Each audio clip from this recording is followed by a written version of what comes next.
Dear friends, Murshidabad mob violence নিয়ে মুখ্যমন্ত্রীর বক্তব্য আমরা শুনেছি। মুখ্যমন্ত্রী বলেছেন যে যারা মব ভায়োলেন্সে লিপ্ত হয়েছেন তাদের নাকি ক্ষোভটা খুব জাস্টিফাইড এবং প্রচণ্ড বিক্ষোভের কারণেই তারা ওই কাজ করেছেন। অর্থাৎ মুখ্যমন্ত্রী ওই মব ভ্যান্ডালিজমকে, মব ভায়োলেন্সকে, যে ভায়োলেন্সের শিকার হয়েছেন একজন সাংবাদিক জি24 ঘন্টার, তাকে একরকম সমর্থন জানিয়ে দিয়েছেন। এবং এখানেই আমার প্রশ্ন যে তাদের বিক্ষোভটা যতটাই জাস্টিফাইড হোক না কেন, বিক্ষোভ থাকতে পারে। যেমন ধরুন, তাদের পরিযায়ী শ্রমিকরা অন্য ভিন রাজ্যে তারা হেনস্থার শিকার হচ্ছেন, তাদেরকে মারধর করা হচ্ছে, এগুলো কোনো ভালো কথা নয়।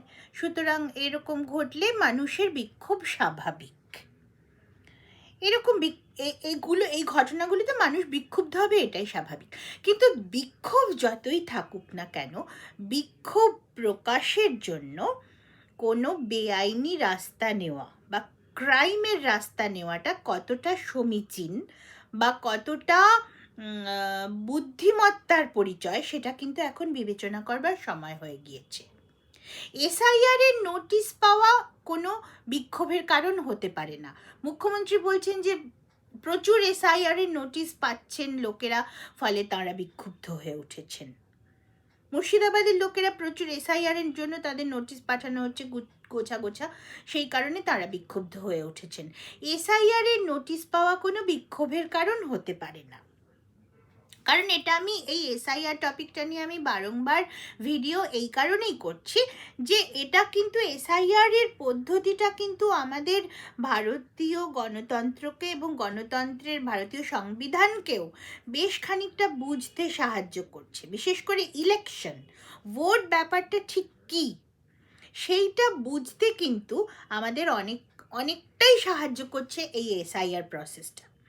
গত 70 বছরে স্বাধীনতার পর থেকে আমরা কিন্তু এই সত্যি অন্তর দিয়ে কখনো বোঝবার সুযোগই পাইনি যে এই যে আমরা ভোট দিই, মুখে অনেকেই আমরা বলি আমাদের ভোটাধিকার, গণতন্ত্রে নির্বাচন হলো গণতন্ত্রের উৎসব, ভোট আমাদের অধিকার, ভোটাধিকার, কিন্তু কেন এটা অধিকার, ভোট ব্যাপারটা কি এবং ভোট সংক্রান্ত সংবিধানের প্রভিশনগুলো কি, এগুলো কোনোটাই কিন্তু আমরা জানবার সুযোগই পাইনি এতদ যাবৎ।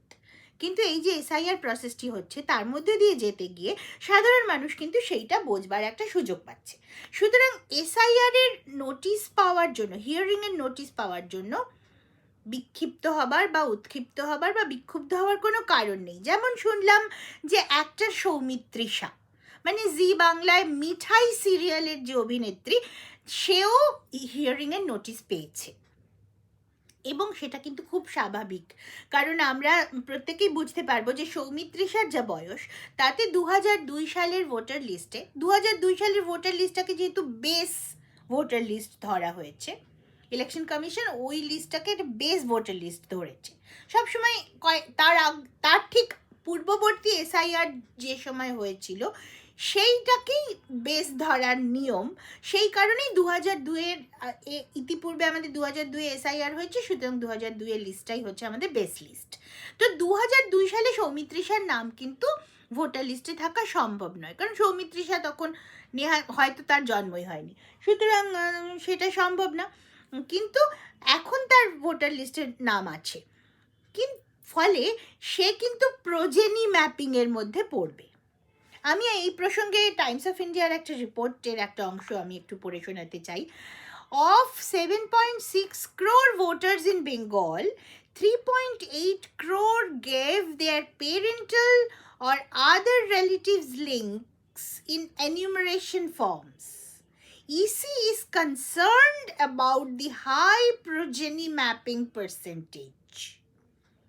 মানে 50%-এর প্রায় 50% অফ দি ভোটার যারা এনিউমারেশন ফর্ম ফিল আপ করেছেন এবারের এসআইআরে, তাদের প্রায় 50% কিন্তু প্রোজেনি ম্যাপিংয়ের প্রয়োজন হয়েছে, মানে যাদের নাম 2002-এর ভোটার লিস্টে ছিল না।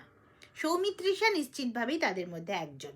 এবার এই প্রোজেনি ম্যাপিংয়ের জন্য যে ফর্মটা তাকে ফিল আপ করতে হয়েছে, সেই ফর্ম ফিল আপে কিছু গোলমাল হয়ে গিয়ে থাকলেই সে কিন্তু হিয়ারিংয়ের নোটিশ পাবে, এবং এর মধ্য দিয়ে সে কিন্তু শিখেও যাবে তার কোথায় ভুলটা ছিল, কোথায় কোন গন্ডগোলটার জন্য। যে সে যখনই হিয়ারিংয়ে যাবে তখনই সে বুঝতে পেরে যাবে, সে যখনই নোটিশটা পেয়ে গেছে তখনই হয় নোটিশেই লেখা আছে, সে জানে যে কেন তাকে ডেকে পাঠানো হয়েছে, অথবা হিয়ারিংয়ে অ্যাপিয়ার করার পর সে আরও ভালো করে বুঝবে যে ঠিক কেন কোন খানটাতে গোলমালটা হয়েছে, সেই গোলমালটা ঠিক করে দিলেই তার নাম ভোটার লিস্টে উঠে যাবে। অর্থাৎ হিয়ারিংয়ের নোটিশ পাওয়া মানেই যে তার ভোটার লিস্ট থেকে তার নাম বাদ যেতে চলেছে, সেটা তো সত্যি কথা নয়। সুতরাং যারা মুর্শিদাবাদে মবিলাইজ করেছেন, এখন তো আমার মনেই হচ্ছে যে এটা মবিলাইজ করানো হয়েছে, সুতরাং তারা যারা মব ভায়োলেন্সে এনগেজ করেছেন তারা এসআইআর এর নোটিশ পাওয়ার জন্য তাদের সেটা করবার কিন্তু কোনো জাস্টিফিকেশন আদতে নেই। কারণ এসআইআর এর নোটিশ পাওয়া এটা তো একটা প্রসেস, গণতন্ত্রের, সাংবিধানিক গণতন্ত্রের এটা একটা প্রসেস। সুতরাং এবং আমরা এসআইআর এ আমরা নাম তুলতে চাইছি কেন? ভোট দেব বলে।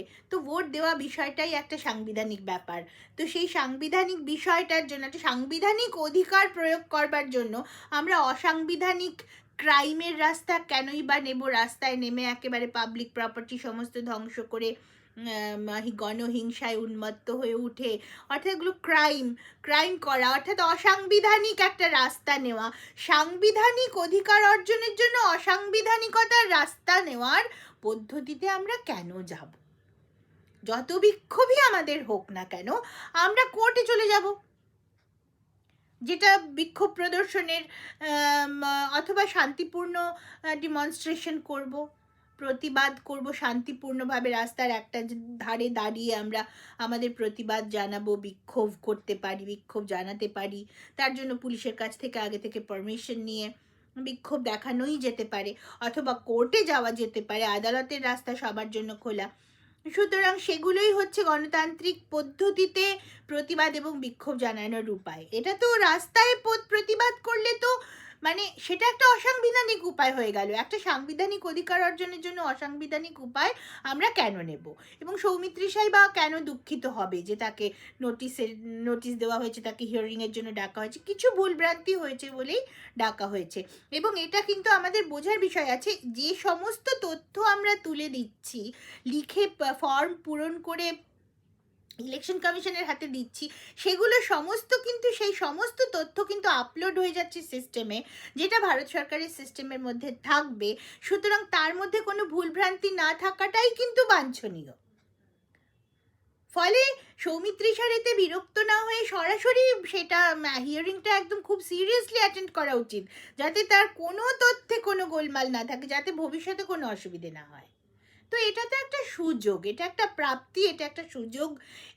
এটা নিয়ে দুঃখিত বা বিক্ষুব্ধ হওয়ার বিষয়ই নয় এটা।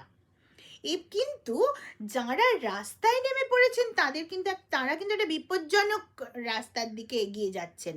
সেই বিপদটা কোথায় সেটা আমি আরও একবার আপনাদেরকে, ওই যে আর্টিকেল 326, আমি গতকালের ভিডিওতেও এটা পড়ে শুনিয়েছিলাম, ভীষণ ইম্পর্টেন্ট কিন্তু।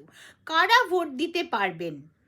Every person who is a citizen of India and who is not less than 18 years of age, এবং যারা কিন্তু are not otherwise disqualified under this constitution or any law made by the appropriate legislature on the ground of non-residence, unsoundness of mind, crime or corrupt or illegal practice.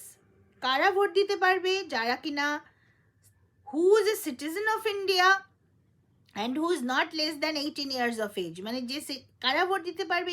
যারা ভারতের নাগরিক, যাদের বয়স 18 বছরের কম নয়, এবং যারা যেখান থেকে ভোট দিচ্ছে সেই জায়গায় বাস করে না, এরকম যদি হয় তাহলে সে ভোটার হতে পারবে না। মানে আমি ওয়ার্ড নাম্বার এক্স এর বাসিন্দা নয়, তা আমি যদি ওয়ার্ড নাম্বার ওয়াই এর বাসিন্দা হই তাহলে আমি ওয়ার্ড নাম্বার ওয়াই থেকে ভোট দেব। এবং আনসাউন্ডনেস অফ মাইন্ড, আমার অর্থাৎ আমার আমার বুদ্ধিভ্রষ্ট কিনা, পাগল কিনা, আমি মাথা খারাপ কিনা, তাহলে তো ভোট দিতে পারবে না। অথবা crime or corrupt or illegal practice, খুব পরিষ্কার, ক্রাইম করলে ভোটাধিকার থাকে না। তো যারা এই যে একটা ভয়ঙ্কর রকমের রাস্তায় নেমে পড়েছেন এবং গণসম্পত্তি ধ্বংস করা করে একটা প্রতিবাদ, বিক্ষোভ ইত্যাদি, স্ট্রিট ফাইটের জায়গাই নয় এটা। এবার পুলিশ যারা যারা ওখানে ক্রাইম করেছেন, পুলিশ হয়তো তাদের কারোর বিরুদ্ধেই কোনো এফআইআর করেনি, পুলিশের খাতায় তাদের কারোর নাম হয়তো নেই, কিন্তু যেহেতু সেই দিন ওইখানে একটা ঘটনা ওরকম ঘটেছে, ফলে ইলেকশন কমিশনের কিন্তু পাওয়ার আছে যে প্রত্যেককে ডেকে পাঠিয়ে বলা যে আপনি প্রমাণ করুন যে ওই দিনকার ওই ক্রাইমে আপনি ওখানে ছিলেন না, আপনি প্রমাণ করুন আপনি ক্রাইমের অংশ নন। কি করে প্রমাণ করবে সেই লোকটা? কোনো মানুষ কিন্তু প্রমাণ করতে পারবেন না, যে এমনকি যিনি ছিলেন না সেখানে তিনিও প্রমাণ করতে পারবেন না। তখন একমাত্র প্রমাণ করবার উপায় হলো তাদের মোবাইলের জিপিএস লোকেশন ট্র্যাক করা, যেটা কিন্তু করতে হবে পুলিশকে। এবং আমরা জানি পশ্চিমবঙ্গের পুলিশ সে কাজ করবে না। পশ্চিমবঙ্গের পুলিশের পক্ষে সব সম্ভব, আমরা দেখে নিয়েছি, ইডির ওপর তারা হামলা চালাতে পেরেছে। সুতরাং পশ্চিমবঙ্গের পুলিশ আমরা ভাবছি না তারা সেটা করবে না। তখন কিন্তু ইলেকশন কমিশন কিন্তু সেই ডিসিশনটা নিতে পারেন যে due to non availability of appropriate records, এদেরকে ভোটার হিসেবে এইবারের ভোটার লিস্টে এদের হালি ধরে, মানে সেখানকার যতজন সেইখানে সংশ্লিষ্ট ওয়ার্ডের সমস্ত ভোটারদের যদি হালি ধরে নাম বাদ যায়, তখন আপনারা কি করবেন? কারণ ইলেকশন কমিশনের কিন্তু এই স্কোপটা আছে, এই ক্ষমতাটাই আছে, সংবিধান তাদেরকে সেই ক্ষমতা দিয়েছে। আর যারা যারা বলছেন ইলেকশন কমিশনের বিরুদ্ধে জেলে পোড়ার অভিযোগ, তাদের বিরুদ্ধে গণহত্যার অভিযোগ, এগুলো কিন্তু কোর্টে দাঁড়াবে না, কোর্টে কিন্তু এগুলো একটাও দাঁড়াবে না।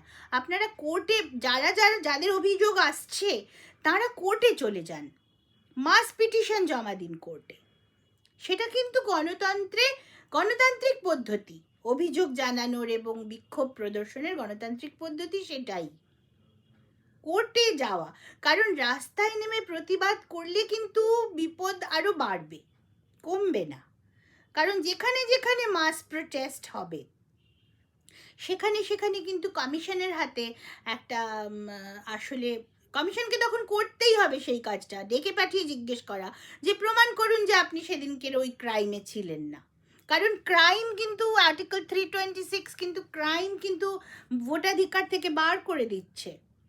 ইট bars your voting right, bars you from casting your votes, মানে সেটা নিয়ে নেয়, ভোটাধিকার কেড়ে নেয় ক্রাইম। সুতরাং এটা হবে না, তখন আর ভোটাধিকার থাকছে না। সুতরাং এই বিষয়ে যতই বিক্ষোভ আসুক, বিক্ষোভ থাকতে পারে, কিন্তু বিক্ষোভ প্রকাশের ভঙ্গিমার মধ্যে সাংবিধানিক পদ্ধতি থাকাটা আবশ্যক, কারণ আমরা সাংবিধানিক গণতন্ত্রের বাসিন্দা। নমস্কার।